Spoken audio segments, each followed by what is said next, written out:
Olá, eu sou o Rodrigo Viana e esse é o BDF Entrevista. Você já está acostumado, todos os dias a gente traz um tema relevante aqui para o debate com convidados especiais. Nós estamos gravando esse programa numa sexta-feira em que o Supremo Tribunal Federal acaba de reservar as datas, marcar o julgamento de Jair Bolsonaro e de outros réus acusados pelo golpe de Estado. Então, já temos as datas, dia 2 de setembro começa o julgamento. E para falar sobre esse tema e outros detalhes importantes desse julgamento do Supremo Tribunal Federal, nós convidamos o jurista Valber Agra, que é professor de Direito Público na Universidade Federal de Pernambuco, advogado e tem no currículo um fato importantíssimo. Ele foi o responsável pelas ações movidas pelo PDT, mas ele foi o advogado dessas ações, que tornaram Bolsonaro inelegível na Justiça Eleitoral. Então, Valber Agra, que é o nosso convidado, está chegando aqui para conversar com a gente, trabalha no direito eleitoral e teve esse papel importantíssimo. Bem-vindo, Valber Agra. Obrigado pela sua presença. Eu contava aqui para o nosso público que você foi o responsável por essas ações no eleitoral, mas agora o Bolsonaro vai ter que acertar as contas também com a questão do golpe de Estado. Então eu vou começar por aí. Obrigado pela sua presença. Pedi uma avaliação sua, né? Nós tivemos a entrega das alegações finais dos réus acontecendo nas últimas horas e o Supremo muito rapidamente marcou já a data para esse julgamento, início de setembro. Como é que é a sua avaliação? Está indo num ritmo bastante rápido. Em setembro ainda a gente vai ter essa questão resolvida lá no Supremo Tribunal Federal. Obrigado mais uma vez, Valber Agra. Eu que agradeço a você, Rodrigo, a toda a sua audiência. Para mim é uma satisfação ser entrevistado por um jornalista do seu quilate num programa desse que é referência. Olha só, eu não digo que é rápido. A questão é, os direitos fundamentais de Bolsonaro estão sendo respeitados? Estão. Então, se os direitos constitucionais de Bolsonaro e dos réus, do primeiro núcleo, né, ao todo são 7, estão sendo respeitados, então eu não posso dizer que há um processo célere ou não célere. É um processo que segue o seu curso normal. Essa é a primeira questão. Segunda questão, não é apenas um processo de golpe de Estado. Inclusive, isso é uma das alegações, depois nós podemos falar com a sua audiência. É um processo por 5 crimes: organização criminosa, abolição do Estado de Direito, golpe de Estado, dano ao patrimônio tombado e deterioração de patrimônio. Então, são 5 crimes. E 2 que são os mais essenciais, por quê? Porque são crimes contra a ordem democrática, crimes contra a Constituição, ou seja, crimes que poderiam nos levar ao total obscurantismo. Então, a sua avaliação é que está seguindo o curso normal, né? Eu queria pedir uma avaliação sua, doutor Valber Agra, sobre essas alegações finais, né? Jair Bolsonaro, Braga Neto, General Heleno, Alexandre Ramagem, entre outros, que compõem o chamado núcleo crucial, o núcleo 1, né? Entre esses denunciados pela Procuradoria-Geral da República, apresentaram suas alegações finais. Entre outras coisas, o Jair Bolsonaro, o senhor já adiantou aí, o Jair Bolsonaro disse: veja bem, eu não conspirei, não ajudei a dar golpe. Aliás, eu dei ordem para a minha equipe na época que fizesse a transição com o governo Lula. E ele se apega muito ao fato de não ter permanecido no Brasil, no 8 de janeiro nem estava aqui no Brasil. A avaliação da Procuradoria da República me parece que pega aí um trajeto mais longo, né? Mostra toda a participação de Jair Bolsonaro ao longo de meses e meses e meses. E o 8 de janeiro não é o centro de tudo, é uma parte. Mas eu queria a sua avaliação sobre isso. Como é que o senhor viu as alegações finais de Jair Bolsonaro? Depois a gente pode até falar de Braga Neto um pouco, ele bateu bastante em Alexandre de Moraes diretamente nas alegações finais. Mas primeiro Jair Bolsonaro. O senhor acha que tem alguma chance dele conseguir reduzir danos ou a expectativa é que seja condenado nos 5 crimes mesmo que o senhor acabou de descrever aqui para a gente? Vamos lá. Há uma divergência no Supremo, inclusive com 3 ministros, o ministro Barroso, o ministro Fux e o ministro André Mendonça, que acham que esses 2 crimes, o crime de abolição ao Estado Democrático de Direito, tentativa de abolição, e o crime de golpe de Estado, seriam um só. Agora, veja que contradição. Quem criou essas duas tipificações penais? O próprio Bolsonaro. Sim. Ele cria a tipificação penal no governo dele, aí depois diz, não, pelo princípio da absolvição. O que é isso? O crime meio é absolvido pelo crime fim. Então, o crime meio sempre vai ser secundário. Como ele é secundário, ele seria absolvido. Aí vem a pergunta, esses dois crimes, será que tem conexão? Eu digo absolutamente que não. Mas por que não? Um é uma tentativa de golpe de Estado, mas deixando a ordem, as coisas como estão. Eu iria mudar apenas o governante de plantão. A tentativa de abolição do Estado Democrático de Direito é uma tentativa de implementar um governo autoritário. E veja, quando Bolsonaro quis fazer todas aquelas ações, ele não queria apenas substituir o presidente. Tanto é assim que ele tentava também prender alguns membros do Supremo, Alexandre de Moraes, e tentar, inclusive, eliminar suas presenças físicas. Então, no nosso entender, há uma diferença muito clara entre esses dois crimes. Uma coisa é um golpe de Estado, outra coisa é abolir o Estado Democrático de Direito para instalar um Estado autoritário. Ele tentou os dois, porque o primeiro objetivo é um golpe de Estado, o segundo é uma transformação sobre isso, e ele tenta, então, a dizer, não, olha, há uma subsunção. Depois ele alega a ausência de provas. Ausência de provas, veja, lá atrás já tinha minuto do golpe, que depois foram dadas por várias pessoas. O ex-ministro da Defesa, que me foge o nome agora, ele diz nas suas alegações finais, de forma bem clara, que houve a tentativa de golpe e ele tentou parar os radicais. O Braga Neto? Seria o Braga Neto? Não, é o outro. Não, Paulo não é o Sérgio, Braga Neto. Paulo Sérgio. Paulo Sérgio. General Paulo Sérgio também. Ele diz isso de forma muito clara. Aí você tem ainda uma delação. Então, há um pupurri de provas de um lado e de outro.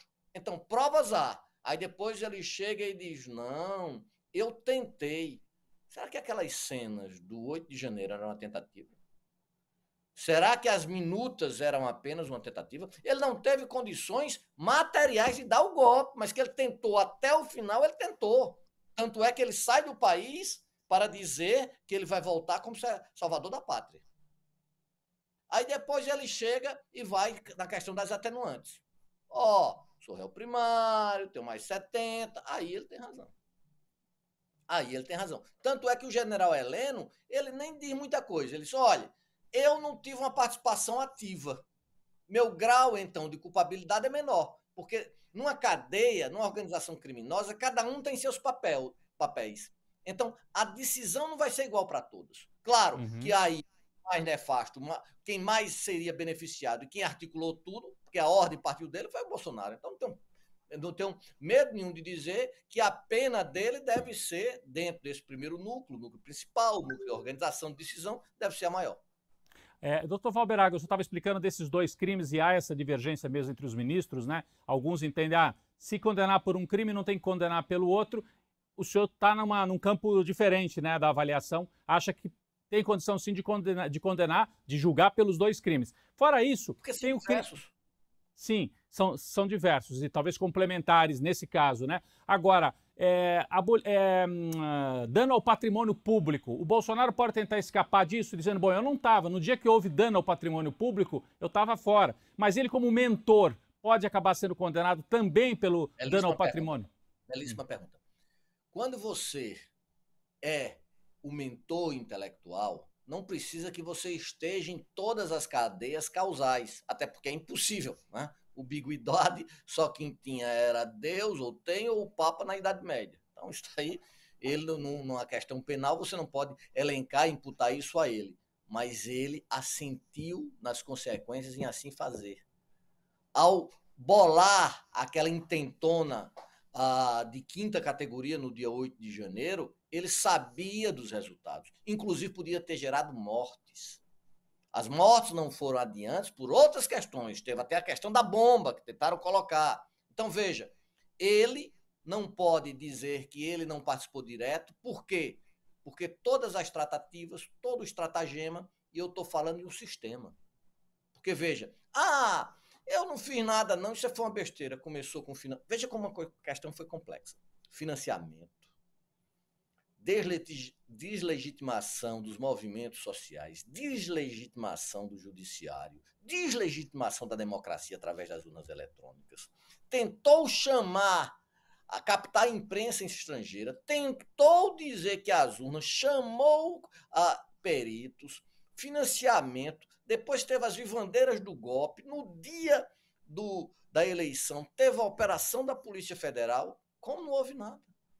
A embaixada, aquela reunião das embaixadas, depois do 7 de setembro, eu não estou falando de um momento histórico, não. Estou falando de um descortinho aí de mais de um ano de tentativas que não eram nem veladas, eram despudoradas, de alguém que não pensaria nunca que o princípio da legalidade poderia os atingir.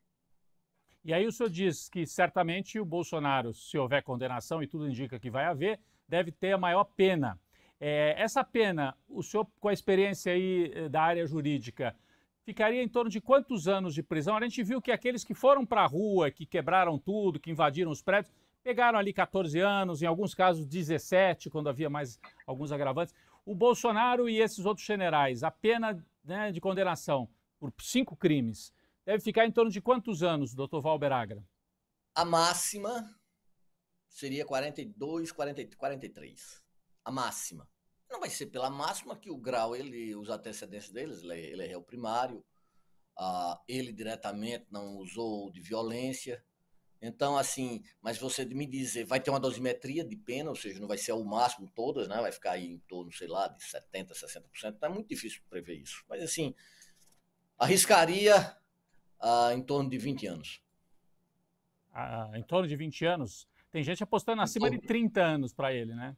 Você acha que não chega a tudo isso? Amigo, como eu gosto muito de você, eu tenho que lhe dizer que eu não jogo na Mega Sena. Então, fazer esses prognósticos é muito difícil, muito difícil. Eu entraria na área da especulação. Perfeito, perfeito. Tem uma questão importante, a gente está conversando aqui, e Jair Bolsonaro está com o julgamento já marcado para o dia 2 de setembro, e está preso, com prisão domiciliar. Alguns juristas, né, algumas pessoas avaliaram que houve um erro ali do Alexandre de Moraes de decretar essa prisão domiciliar, faltando pouco tempo para o julgamento, né? Deu até um discurso de vitimização para o Jair Bolsonaro, mas outros dizem, não, tecnicamente ele não tinha o que fazer, porque ele rompeu com as cautelares. Queria a sua avaliação sobre isso. O senhor acha que foi acertado colocar o Jair Bolsonaro em prisão domiciliar? Esse é o primeiro ponto. Depois eu vou fazer a segunda, que é, condenado, o Bolsonaro fica na domiciliar ou vai para o regime fechado? Então eu queria essa sua avaliação técnica. Vamos lá. Legalmente, Bolsonaro descumpriu reiteradamente as medidas cautelares, então ele incidiu num fato típico para ir-se para uma prisão domiciliar. Então, legalmente eu poderia ter enquadrado? Poderia. Isso gerou um efeito político negativo para as instituições? Gerou. Um efeito benéfico para Bolsonaro? Gerou, vitimizou. Então, ele, de forma política, ele deveria ter esperado o julgamento? Deveria. Mas veja, até onde iria, então, o descumprimento das decisões judiciais? Foi Bolsonaro, os filhos, de forma de lavada, essa imagem que você está mostrando agora, o senador lá do Espírito Santo. Então, uma justiça que não se defende não é justiça. Uma justiça que não tem nenhum mínimo de combinação, de concretização, não é justiça. Então, entendo que a medida foi legal, gerou um efeito político negativo, mas, obviamente, é a lei. E do ponto de vista... Bom, então o senhor entende que politicamente, né, deu até um discurso para o Bolsonaro, e tem pesquisa mostrando que até melhorou um pouquinho o apoio a ele pelo fato dele ter sido preso. Então, a impressão que a gente teve é que o Bolsonaro, que nem o jogador que fica cavando a falta, né? Ele ficou cavando a falta, né? Ficou cavando a falta. Não tenho dúvida, cavou e cavou bem. Cavou a prisão domiciliar. E aí o juiz, às vezes, tem que dar mesmo, né? Ou um cartão amarelo, um cartão vermelho, né? O juiz fica quase que obrigado... Nessas horas, o juiz ou os operadores jurídicos não devem trabalhar com o fígado. Né? O senhor acha que o Alexandre de Moraes trabalhou um pouco com o fígado aí nesse caso? Deveria ter sido um pouquinho mais cauteloso? Fica difícil dizer, porque assim, as idiosincrasias de cada um que ele vem sofrendo com toda essa questão da lei Magnitsky, etc, etc, fica muito difícil fazer uma ponderação dessa. Descumpriu-se e era uma Veja, quando eles agem de forma sistemática, não é um só. Uhum. Você veja quantos que fugiram, a Interpol está lá, o cara está nos Estados Unidos tramando contra o Brasil, nunca fez nada, nenhuma atividade produtiva, um emprego não gerou no Brasil. Aí fica lá tramando e parte da sociedade brasileira batendo palma. Veja que sociedade masoquista. Veja que loucura. Então, assim, você diante desse contexto todo vai milindrar no princípio da legalidade? Porque eu vou dizer uma coisa que eu digo muito aos meus alunos. No século XXI, você ser revolucionário, você tem que começar pelo princípio da legalidade. Ou seja, como nós dizemos comumente aqui no Nordeste, o pau que dá em João tem que dar em Francisco. O pau que dá em Chico tem que dar em Francisco. É isso. Bom, e aí ele descumpriu e foi parar na domiciliar. A pergunta que vem: o Bolsonaro está aguardando o julgamento final já em prisão domiciliar. Se condenado for, o senhor acha que num primeiro momento o STF deveria mandá-lo para o regime fechado ou já mandá-lo para a prisão domiciliar? Estou falando aqui com um professor de direito que é da linha garantista, né? Que é da linha de a prisão não é assim algo para as pessoas ficarem vibrando, foi preso, foi punido. Assim, é às vezes uma necessidade. Mas queria a sua avaliação sobre isso, doutor Valber Agra. Como eu falei de masoquismo, agora eu vou falar de sadismo. Parte da esquerda tem um sadismo incrível em relação a isso. É a exacerbação de uma neurose que devia ser tratada não com Bolsonaro.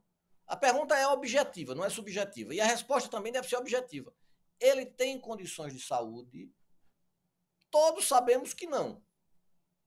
Ele aguentaria uma prisão?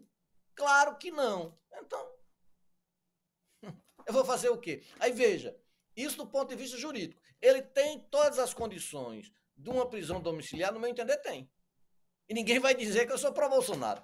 Pode dizer outra coisa, mas isso daí não vai ter coragem de dizer na minha cara. Então, veja, ele tem as condições. E por que não mandaram? Aí você chega, coloca-o na cadeia, ele morre, transforma o quê? Em um Marte. Então o senhor acha que juridicamente e até numa avaliação política pragmática, o Bolsonaro, se for condenado, o mais prudente seria já começar a cumprir pena na prisão domiciliar, é isso mesmo? Deve dizer isso é o laudo técnico legal, o médico, que deve olhar as condições de saúde dele, se realmente todo mês ele vai para o hospital, você acha? Se isso for mentira, mas se não for, eu acho que não é, então não tem o que... Rodrigo, o princípio da legalidade, Constituição. A própria esquerda não aprendeu isso ainda?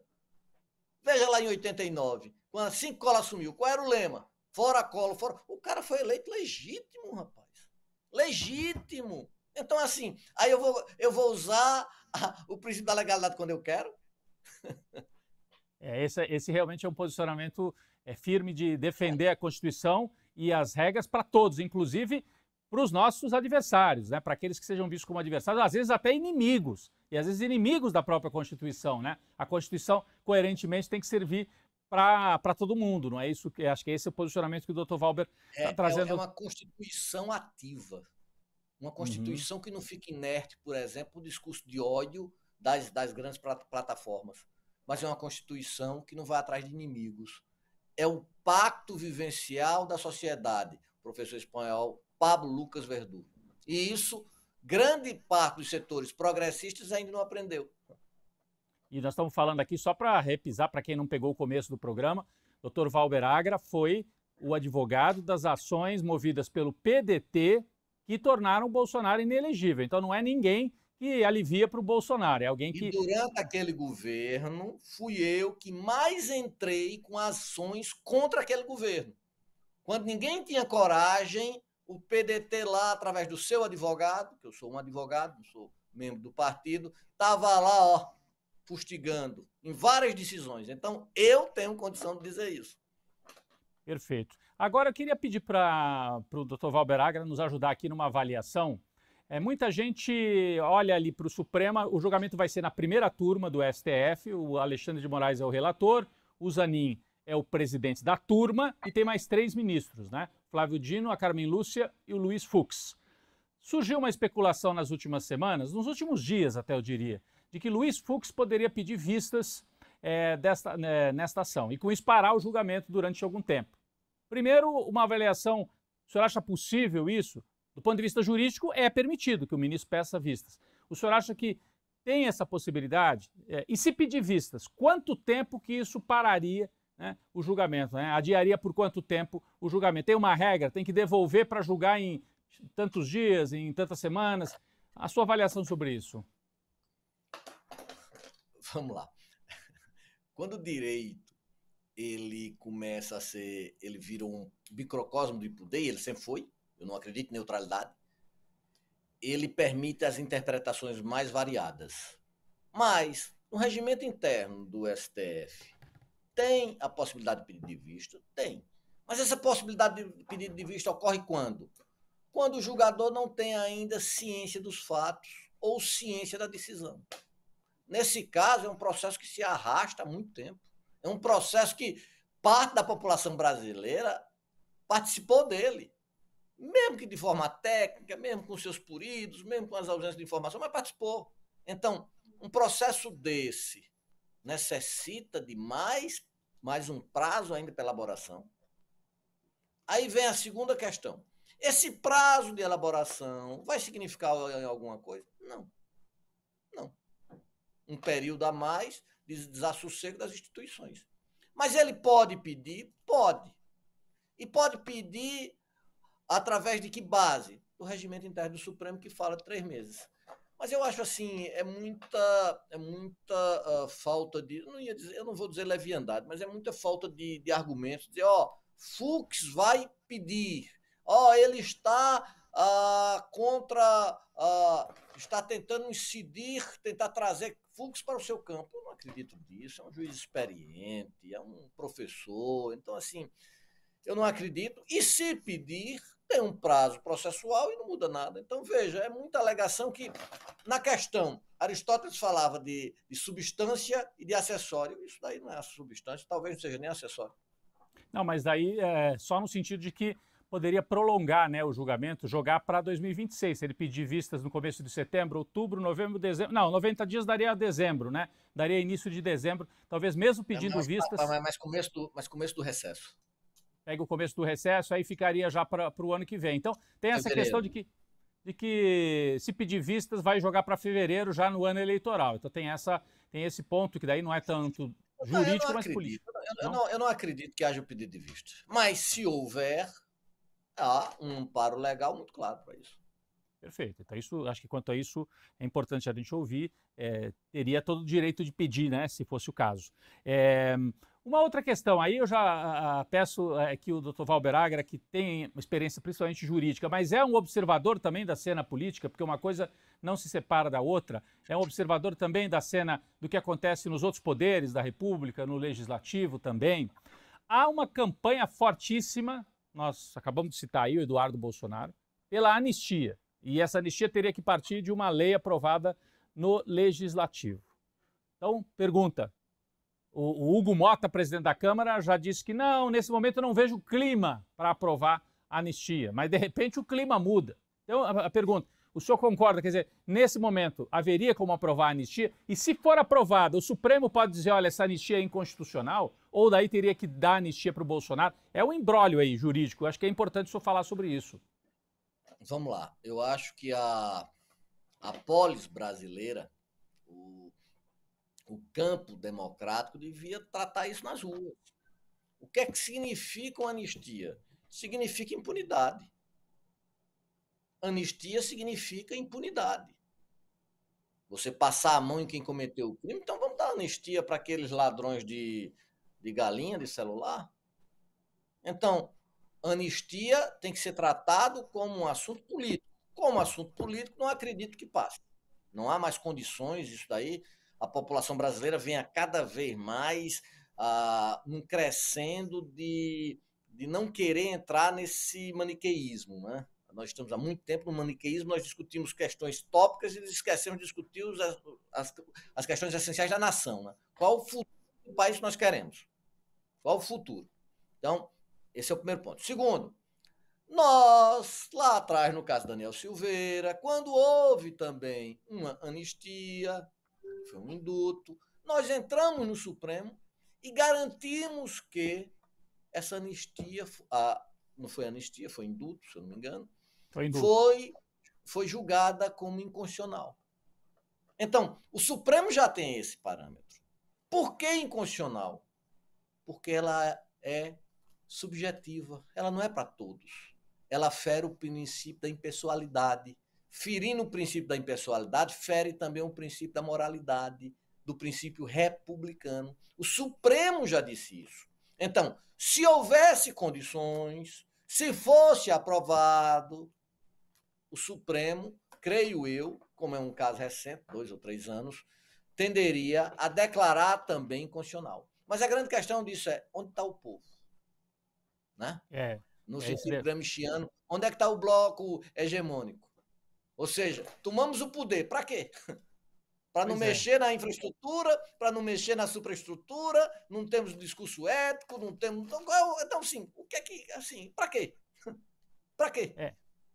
Esse é um debate fundamental, né? Porque a gente fica aqui conversando como se fosse uma questão puramente técnica. Ela tem um lado técnico jurídico e o senhor se debruça sobre isso todos os dias, né? Tem as aulas com seus alunos aí na Universidade Federal de Pernambuco, mas isso não se dissocia da avaliação política, né? E o senhor, como advogado de um partido que na tradição é um partido progressista, o PDT, pelo menos sempre foi, né? Nos últimos tempos a gente não sabe direito, mas tem essa preocupação de olhar para a sociedade e perguntar, e aí, nós vamos deixar esse debate acontecer como se fosse, é o Xandão de um lado e o Fux do outro, né? Não, é a sociedade brasileira, né? Eu acho que isso é alienante no sentido puramente hegeliano, que é o completo desconhecimento do objeto.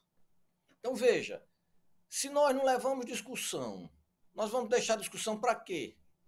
Vamos deixar discussão para a mídia social, para as redes sociais. E a rede social faz o quê? Aí você chega a pessoas que não têm nenhum tipo de noção, as instituições não fazem um papel, nós temos um baixo nível educacional, um crasso nível educacional, e deixamos, aí caímos no debate do quê? Quem pauta o debate hoje não somos nós. Não somos nós. Então isso fica como? Ou seja, eu quero um país para quê? Com taxa Selic a 15?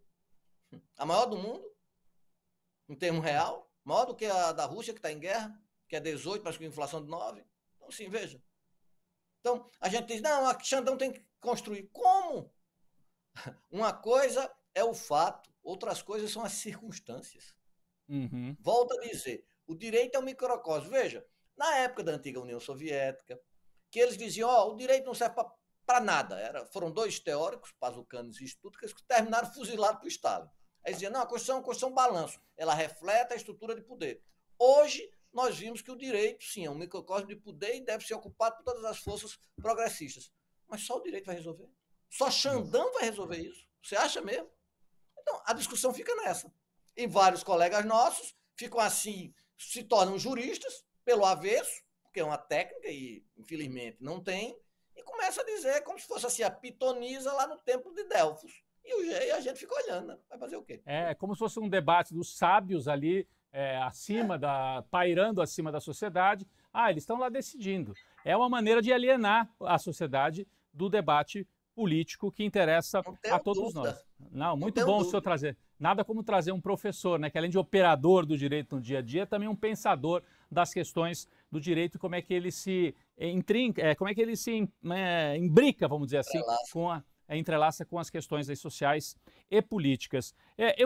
O senhor já falou sobre isso, Eduardo Bolsonaro, filho de Jair, fazendo pressão de fora para dentro, né, muita gente pedindo até a cassação no mandato dele, pedido de prisão, ele não vai ser preso, porque está sob proteção do Donald Trump, mas eu acho que o Estado brasileiro tinha que tomar uma atitude em relação a esse sujeito, então esse é um primeiro ponto. Mas segundo, essa pressão que ele está fazendo, algumas pessoas enxergam que ele está conseguindo realmente disseminar algum medo. Não no Alexandre de Moraes, que me parece que não está sujeito a isso. É uma pessoa que até surpreende, né, pela sua firmeza. Agora, ministros como, por exemplo, Barroso, que tem inclusive imóveis, dinheiro grande guardado nos Estados Unidos, estão com medo. Porque vão bloquear o dinheiro? Vão bloquear o imóvel que ele tem em Miami? Né? Então, perguntar, Essas pressões podem surtir algum tipo de efeito no Supremo Tribunal Federal no médio prazo? Estão falando até que o Barroso vai pedir aposentadoria precoce porque quer sair dessa linha de tiro. O senhor, aí, acompanhando por dentro como acompanha o debate no meio jurídico, o que o senhor sabe sobre isso? O que pode dizer para a gente sobre isso? Olha, primeiro, Barroso tem essa casa porque Barroso é um dos advogados foi um dos advogados mais bem-sucedidos do Brasil. E, ao que eu saiba, ganhar dinheiro ainda não é crime, desde que seja lícito. Isso também é um preconceito das forças ditas progressistas. Nós achamos que quem tem dinheiro não deveria ter e nós esquecemos da meritocracia. Aí fica complicado que dói. Então, ele tem esse dinheiro porque ganhou de forma lícita durante seu tempo de advogado. É bom que se diga isso. Segundo, faz muito tempo que ele acha que trabalhar no Supremo ele já deu a sua contribuição. Muitos anos essa conversa já é uma conversa recorrente. Então, dizer que ele vai sair porque está com medo, não, ele não é um ministro, ele não teve medo antes, imagine agora. Então, não acredito nisso. Porque, veja, uma rotina de ministro do Supremo, o cara já numa certa idade, trabalhar 10, 12 horas por dia, com a vida social reduzida, sem nada, com a liturgia do cargo que todos deveriam cumprir, então fica complicado. Segundo, veja, se nós tivéssemos pressão popular, o Eduardo Bolsonaro já devia ter perdido o cargo. Ele está fazendo, no mínimo, uma afronta aos interesses nacionais. O parlamento já deveria ter feito isso há muito tempo e vou esperar que ele falte um texto de falta. Isso é um ato, isso é uma falta de decoro parlamentar nítida. Aí vem para a questão política. Veja, há uma clara tentativa de vilipendiar, de escorchar a nação. Essa taxa não é econômica. Eles têm superávites em relação a gente. Nós vendemos commodities, banana. E eles vendem produtos eletrônicos que nós poderíamos comprar mais barato da China. E veja, e a nação, parte das que eles estão sofrendo, quando você vê o apoio a Trump, ainda chega a 30 e tantos por cento da população. 30 e tantos por cento da população. Então, o que é impressionante é isso que a gente deveria acordar. A discussão é essa. Então, veja, ele deveria perder o mandato. Não perde por quê? Porque não há pressão popular. Já há motivos pelo perder mandato? Tem. O que é que diz a Constituição? Falta de decoro parlamentar. Está lá na Constituição. E está no regimento interno da Câmara e do Senado. Então, para mim, é muito claro. Pressão. Rodrigo, nós não temos jurisdição nos Estados Unidos. Não é que ele esteja sob a proteção de Trump, que, ao que eu saiba, ele não tem nenhuma escolta, não tem nada. Mas o que é que o Brasil poderia fazer lá? Ele cometeu um crime aqui. Um dia eu vi no matéria de jornal, alguém entrou e disse, não, olha, improbidade administrativa. Que improbidade administrativa? Que improbidade administrativa? Agora, o inquérito contra ele, que ele está disseminando notícias falsas. Então, eu tenho que ter muito cuidado nessas tipificações. Ele já deveria perder o mandato? Deveria. Há um inquérito contra ele? Há. Ele é réu confesso nesse inquérito? É. Então, que a justiça atue. Depois que for condenado, o que é que nós podemos pedir? O que nós fizemos com a deputada Zambelli. Pedir a extradição. Aí nós podíamos fazer. Então, veja, aí você diz, mas a lei, aí os bancos aqui do Brasil, que ganham assim, não tem um setor no Brasil que ganhe como os bancos. Sabes bem disso. Aí, aplicar a lei Magnitsky aqui, e ainda perguntar, ainda surge essa dúvida, ou seja, acaba a soberania, e a esquerda diz o quê? Vê, nós não temos debate econômico, que é o que interessa. Na questão de Clinton, ele dizia para Bush, a questão econômica, seu tolo. Então, é verdade, a questão é econômica. Aí veja, que ele impeça ele de transacionar em dólar, eu até fico calado. Mas em real, aí você acha que o ministro, com a maior parte do patrimônio aqui, ele está preocupado? Aí você acha que um cara com o mínimo de cabedal vai preferir os Estados Unidos do que ir para a Europa? Você acha mesmo? Então, assim, ele está um pouco se lixando. Bom, a gente está fazendo essa avaliação, eu vou aproveitar para chegar num outro tema aqui, né? Já que nós estamos projetando aqui. Então vamos dizer que o Bolsonaro e o Núcleo 1, você liquide aí o julgamento em setembro, deve haver algum tipo de recurso ainda, com os embargos, né? Embargos de declaração, embargos infringentes, eu não sei se vai caber, mas até o fim desse ano devem estar com o julgamento concluído. Bolsonaro condenado, prisão domiciliar, aí nós entramos em ano eleitoral, 2026. 2026, ano eleitoral. A grande bandeira, uma delas pelo menos, da direita, da extrema-direita, impeachment de ministro do Supremo. Eles estão falando abertamente, doutor Valberag, que querem eleger a bancada do Senado grande para fazer impeachment do Alexandre de Moraes. Isso é preocupante para alguém que opera aí na área do direito público, do direito constitucional? E de que maneira que o senhor avalia isso, esse chamado assim explícito? Vamos fazer uma campanha eleitoral para eleger senador, para fazer impeachment, interferir, um poder interferir no outro. É uma crise institucional grave, né, que eles estão propondo, né? Vamos por partes. O processo de impeachment, ele existe, é secular. Surgiu na Inglaterra, Estados Unidos, e aqui foram feitos mais de uma vez. Ele significa a intervenção de um poder no outro? Significa. Mas quando há reais motivos para que isso possa ocorrer. Veja, no caso do impeachment do ministro Supremo, há crime comum? Não. Há crime de responsabilidade. Se houver. Esse crime de responsabilidade tem tipificação muito aberta. Muito aberta. Eu vou dizer que o ministro Alexandre de Moraes cometeu um crime de responsabilidade de tipificação aberta. Aí tem outra questão que essa é crucial. As decisões de mérito do ministro foram do ministro isolado ou foram colegiadas? Todas colegiadas. Então, se houver o impeachment de Alexandre de Moraes, não pode ser todo de Alexandre de Moraes, tem que ser todo Supremo. Agora, o que me chama a atenção é quando você vai olhar as pesquisas, saiu uma ontem, que dá a imagem positiva de Alexandre de Moraes 47 e a negativa 51. Veja, é um discurso que está sendo impregnado, não falo nem de classe média, mas de setores importantes da sociedade que realmente há uma ditadura de togas no Brasil. Isso nunca houve. Nunca houve. Se você vai olhar, vamos olhar o assunto que interessa, o econômico. A maior parte liberais. Sim, todos eles. Dizer, quase todos. Barroso. Então, mas então, Barroso, Gilmar, aí eu posso dizer, como jornalista que acompanha isso, Luiz Roberto Barroso, Gilmar Mendes e Alexandre de Moraes, que tem tido um papel importante na defesa da Constituição e contra a extrema-direita, quando vai para o debate da economia, por exemplo, os direitos trabalhistas, eles ficam totalmente do lado do patronato, da burguesia, vamos usar a palavra certa, né? Então, mas nós levamos esse discurso? Nós levamos esse discurso? Não. Não. Me diga uma coisa, quantas reestatizações nós fizemos? Nenhuma, né? Em setores foram essenciais. Por exemplo, por que Bolsonaro recebeu aquelas joias, aquele relógio? Uma refinaria que o preço era 6, 7, foi vendida a 4 para um fundo de pensão, para um fundo abutre que ninguém sabe nem o que é. Assim, que ninguém nunca não tem nem expertise na área. Aqueles dutos da Petrobras. Então, se eu for contar isso, a Embraer, que ia fazer um crime.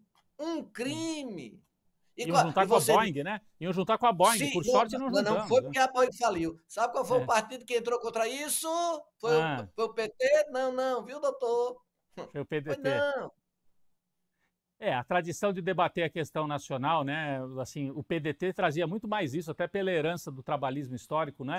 Isso eu acompanho. Mas ou tu rompe isso, ou tu vai fazer o quê? Aí tu vai pôr uma calaurada dos meninos, né? Aí chega lá, todo mundo de esquerda, tomando Heineken. Querendo um salário de 40 mil reais. Uma sociedade como essa, esgaçada, não pode pensar nisso. Ou nós temos projetos, ou vamos ficar nisso, na perfumaria, discutindo uma questão, uma circunstancialidade da vida. Eu acho que não se vai para o enfrentamento aí desses, por exemplo, essa questão que eu estou trazendo, pejotização. Agora, logo depois do julgamento do Bolsonaro, o Supremo vai se debruçar sobre essa questão da pejotização, que por uma interpretação de Gilmar Mendes e Alexandre de Moraes, liberou geral. Quem tem ação trabalhista por pejotização sabe, eu mesmo sei disso. Você ganha nas instâncias, na primeira instância e perde nos tribunais superiores porque o Supremo baixou uma canetada. Mas eu não tenho nem dúvida, mas vamos lá. A gente discute a jornada de trabalho, a gente discute a questão do imposto de renda, a gente discute, por exemplo, onde é que a gente vai nacionalizar.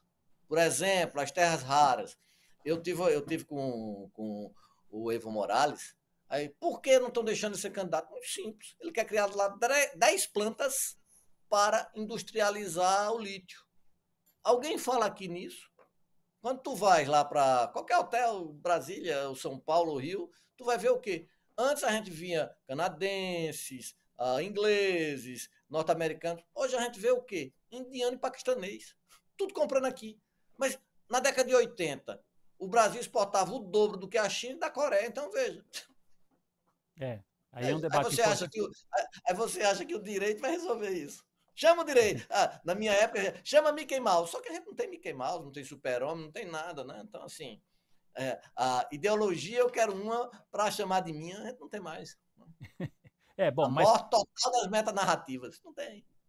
Agora, apesar disso, o senhor está dizendo é que falta o debate de médio prazo, de longo prazo, de projeto nacional, né, que eu acho que algo que falta mesmo e que os governos do PT, de alguma maneira, não conseguiram trazer de volta com a força que precisava. Acho que isso está bem claro. Mas não é só o governo do PT, a sociedade todas brasileira. As forças de esquerda, né? A sociedade. Então a gente acha que o eu egóico, o individualismo orgânico de Hayek vai moldar e melhorar as coisas. Não vai. Eu costumo dizer, brincando, o Brasil é um país interessantíssimo, porque ele tem empreendedor sem capital, cristão armamentista e que prega a morte pela polícia, e tem servidor público privatista.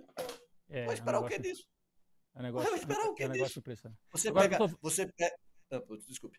Não, eu ia só dizer, apesar disso e dessa crítica, que eu acho, até eu concordo em boa parte com ela, que o senhor vem fazendo, mas se a gente olhar para esse julgamento, vamos voltar agora só para a gente finalizar, né? Então, falta um debate mais de médio prazo, de longo prazo aqui para o Brasil, mas na circunstância e nesse agora de setembro, nesse julgamento, o que o senhor espera que é importante que aconteça? O senhor espera que todos os réus sejam assim, condenados, né? Acha que vão ser condenados? Tem até gente achando que o Heleno, por exemplo, pode escapar pela idade, pela defesa, que foi mais técnica no caso dele. Eu não conheço a defesa de todos, né? Então, assim, eu seria leviano de dizer a você. Mas isso representa um marco simbólico para a democracia brasileira. Houve uma tentativa de golpe, uma das poucas na nossa história que foi debelada. E não foi debelada por tiros, não foi debelada pelo executivo, foi debelada por instituições. Mas foi debelada pelo povo? Não. Foi debelada pelas instituições. Parte do exército não entrou, o judiciário exerceu mão forte e a sociedade não entrou com uma legitimidade acrassante. Depois desse julgamento, que é a primeira vez que generais de largo calão vão ser condenados, espera-se o quê?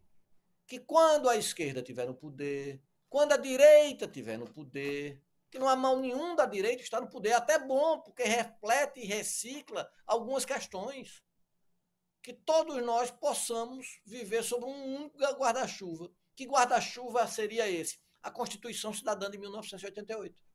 Então, acho que a democracia sai aí ganhando, mas ganhando longo com isso. Muito bem. Então, com isso, quero agradecer demais a participação do Valber Agra, advogado, professor de Direito Público da Universidade Federal de Pernambuco e com uma atuação importantíssima, tanto no Brasil, ele agora acabou de lembrar, também na Bolívia, recentemente esteve atuando ali ao lado de Evo Morales, mas com uma atuação como professor, como jurista e também com uma visão política, ajudou a gente a entender esse momento importantíssimo da história, as vésperas do julgamento de Bolsonaro e de generais pela primeira vez na história republicana, na história brasileira. Obrigado, doutor Valber Agra, pela brilhante entrevista aqui ao BDF. Valeu! Obrigado a você e a todos os seus ouvintes. Um abraço do coração. É isso aí. Agradecemos então ao Dr. Valber Agra. O BDF Entrevista fica por aqui. Você já sabe, de segunda a sexta, a gente sempre traz um tema importante, um convidado especial para debater. Nesse caso, em cima do factual e do julgamento de Jair Bolsonaro. Obrigado e até a próxima.